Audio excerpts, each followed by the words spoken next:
G'day, Steeler Nation Australia. Today we are going to talk about Big Ben. So Big Ben has been in the, I guess, quote unquote, like news cycle the last few days. So I wanted to talk a bit about Big Ben, and he's taking some shots at the Steelers. And I think in one article, this is a different article too. He's talking about some of the players and the overall culture of the Steelers, and from when he started to now in the 2022 generation with social media and that kind of stuff. But Big Ben over the last few days as well was talking about how Kevin Colbert and Mike Tomlin maybe wanted to pass on him in the last year. So I'll give you my thoughts on that near the end. And also that, the Rooneys wanted to keep him for the last year. So with Big Ben in 2021, yes, it was, not the best year, didn't end the best for Big Ben. But let's get into this article a little bit. I'm going to read the article and I'm going to give you my thoughts along the way. So, this is via foxnews.com, but there are so many people writing this article. I'll give these guys a shout out. But yeah, it says here, Big Ben talks playoff woes and points to coddled players. So maybe they're getting looked after too much. So we'll go down a little bit. Talks about him being the former Steeler quarterback. Of course, he was 18 years in the business.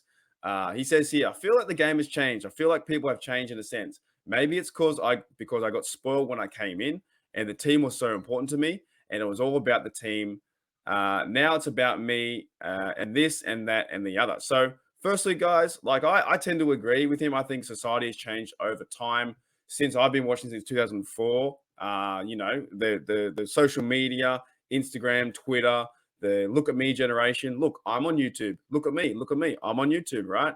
So it's the views, it's the clicks. It's all about building your brand and that kind of stuff. And maybe it's less about the team. So when I was watching in 2004, one of the best defense I ever saw was 2004 to 2008 was the 2008 defense, which went on to go win the Super Bowl.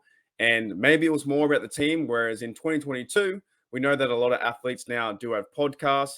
Cameron Hayward, Chris Wormley, and former Steelers as well. Arthur Motes, Ike Taylor, they have podcasts too. So it is all about that social media aspect and building the brand that way. And I think what Big Ben is saying is, well, maybe it was more team orientated back in the day in 2004 and the days before social media, where now with the Claypool generation, the Juju generation, the TikToks, Rick Rocks, and dancing, it's all about building your brand along with playing football. And the big question is, can those two go together? Can the players go out there and hit someone as hard as they can, or X's and O's, and be the best receiver on the field?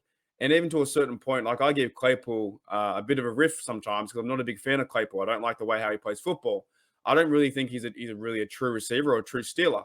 But in the same sense, you now have Cameron Hayward, who has a podcast, and he has a podcast weekly with the Omaha Network. I think that's via Fox Sports or someone like that. And he's a Steeler that is actually on the squad now. So he has a podcast, and he will need to address weekly if the Steelers are going really bad or if they're doing really well. So Big Ben is quite right in this sense. It's different. It's different. So he says here, I might be standing on a soapbox a little bit, but that's my biggest takeaway from when I was starting to the end. It turned from a team first mentality to a me type of attitude. It was hard.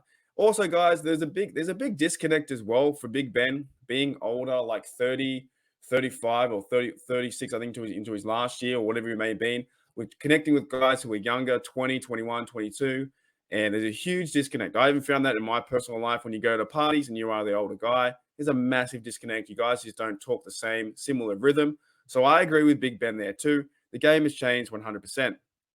He also said here, it's hard for these young guys too, social media. They're treated so well in college. And now this new nil stuff. Don't know what that means, which is unbelievable, right? They're treated so special. They're coddled at young age because college coaches need them to win. Too. Roethlisberger continued, I know Coach Terry Hoppner never coddled me at the Miami of Ohio. Neither did Bill Cowher. So what he's saying there is maybe that we're too comfortable around these guys. We're giving them too much love. And maybe it's not to a true football sense where, it's coach and player. Whereas we know that Mike Tomlin is a player's coach and he's all around there. He's dancing in locker rooms. Maybe there's not a separation of like, you're a player, this guy's a coach, go play football, and that's it. Maybe that's what he's alluding to there. So it's quite interesting, guys. I will link this article to the description. And he says here, so I think this part here talks about him leaving in 2021 with his last game. He says, I thought I went out on my terms. I never wanted to stay too long. I know some people might think I did. You stayed last year, but I thought I played pretty well last year, to be honest. My arm feels like it's still, this is Big Ben alluding to he could maybe come back. My arm feels like I could still go out and play. I'm pretty confident I could still play, but it's every day. It's mental, not having to prepare for camp. And the season has been the biggest blessing for me. I'm fine where I'm at with everything. Now, of course, Big Ben's going to say, I can play.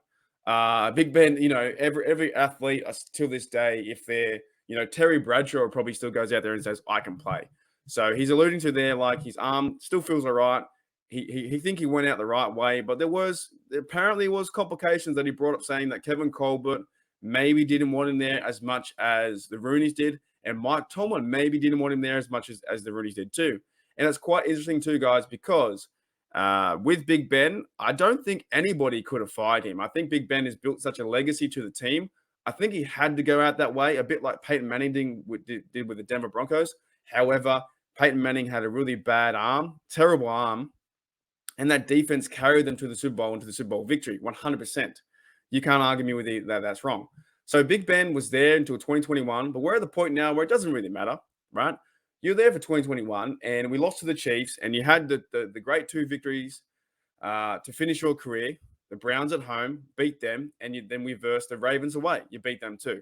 So you went out on top in 2021. You won 4 games, and you lost 2 against the Bengals. That's fine. It's whatever, right?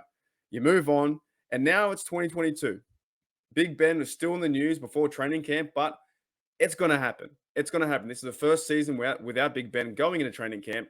It's a massive void. We've never experienced this. I've never experienced this as a Steeler fan. I bet you guys have never experienced this as a Steeler fan too. There is no Big Ben going into training camp. No, I guess, veteran leadership there. Maybe the only veterans I can see really on defense are Cameron Hayward and TJ Watt and Minka. But other than that, Trubisky is brand new to the team. Kenny Pickett is brand new to the team, and he's a rookie, right? And we all know what Rudolph can do. Rudolph's either going to be a backup or there could be a trade possibly happening in the future. I could see that happening too. How many quarterbacks will they go into, training camp, preseason, and those kind of things? Going to be a lot of questions, right? Going to be a lot of questions, and I will bring these questions up throughout the next week because we're so excited to go into training camp. But today's video was about Ben.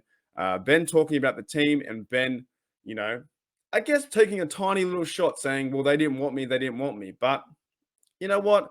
Ben's always had that ego, and I've always said if Big Ben wasn't on my team and wasn't my quarterback for the last 18 years, like I think the guy's had a hell of a career, one of the best careers I've ever seen, and he's been there for 18 years.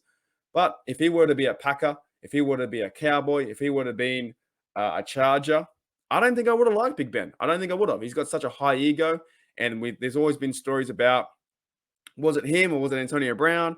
Was it him or was it other receivers like Montavious Bryant? Stuff like that. Was it the quarterback's problem? And we're soon going to find out with this offense. Last year in the Matt Canada system, Big Ben there couldn't do anything. He could not move one bit. Couldn't move a bit, right? So we're going to find out that with Big Ben not being there in 2022, I actually think the Steelers have gotten better in the offseason. I really do. I think by Big Ben retiring and bringing in a Trubisky and a Kenny Pickett, the team got younger, more mobile, and more direct to the point of hopefully moving this football forward. When you knew Big Ben was out there, he was different since 2019 after the injury. He went and got the surgery. He was so different. Yes, they won on the 2020 run to get 11-0, and then we all fell to pieces, right? 2021 season, yes, we made the playoffs, but we weren't winning games convincingly. We were getting smashed by the Vikings, tying with the Lions, and smashed by the Bengals, and then overly smashed by the Chiefs near the end. So Big Ben leaving and I think retiring has set the standard now of a fresh, clean slate. You have one of the best defenses I've seen in a long time, and hopefully they can go out there and ball out. And you have a new opportunity with Najee Harris, Freiermuth, Pickens, and Claypool, and those guys, Deontay, to hopefully get back at it and play better and just do better than they did last year. The offensive line is better. You bring in Daniels, you bring in Mason Cole, these guys going in their second year, like Dotson and those fellas, right? So, and Dan Moore Jr. Big Ben's time we all kind of knew that these words were going to come out at some stage, and it won't be the last time. I think Big Ben's got a channel now, and I've watched a few things, and he will have his thoughts because there are now a lot of Steelers going into the podcast realm. So many Steelers now going into the podcast realm, coming into the YouTube space and saying hello. So quite interesting to see what Big Ben is saying. And guys, if you guys enjoy the content, you made it this far, hit that sub, hit that like. Thank you for checking out Steel Nation Australia, and have a good weekend. I'll see you later.